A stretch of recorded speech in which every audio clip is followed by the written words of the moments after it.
বলিউড অভিনেত্রী কিয়ারা আদভানি বেশ কিছু সিনেমায় কাজ করলেও 2019 সালে কবির সিং দিয়ে আলোচনায় আসেন। এবার কন্নড় ইন্ডাস্ট্রিতে অভিষেক হতে যাচ্ছে কিয়ারার। ছবির নাম টক্সিক। গীতু মোহনদাস পরিচালিত এই ছবিতে তার বিপরীতে থাকবেন দক্ষিণী সুপারস্টার যশ। এটি কিয়ারার ক্যারিয়ারের প্রথম দ্বিভাষিক সিনেমা, যেখানে তিনি ইংরেজি ও কন্নড় দুই ভাষাতেই সংলাপ বলবেন।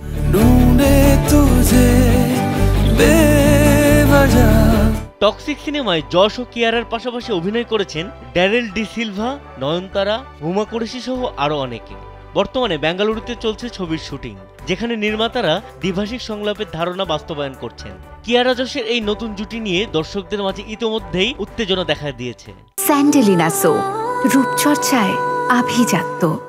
সিনে বিশ্লেষকদের মতে টক্সিক কিয়ারার ক্যারিয়ারের নতুন দিগন্ত উন্মোচন করবে।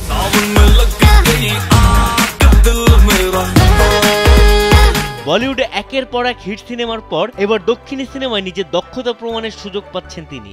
সবকিছু ঠিক থাকলে সিনেমাটি 2025 সালের 10 এপ্রিল মুক্তি পাবে।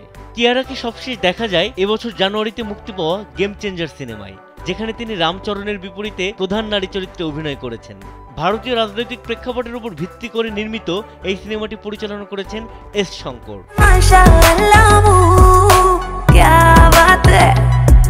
2024 সালে কবির সাদানন্দ পরিচালিত ফাগলি সিনেমা দিয়ে বড় পর্দায় অভিষেক হয় কিয়ারার। 2019 সালে সন্দীপ রেড্ডি পরিচালিত কবির সিং দিয়ে কিয়ারার ব্যাপক জনপ্রিয়তা পান।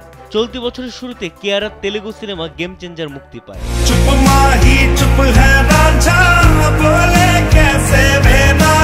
বিনোদন ডেস্ক, কালবেলা।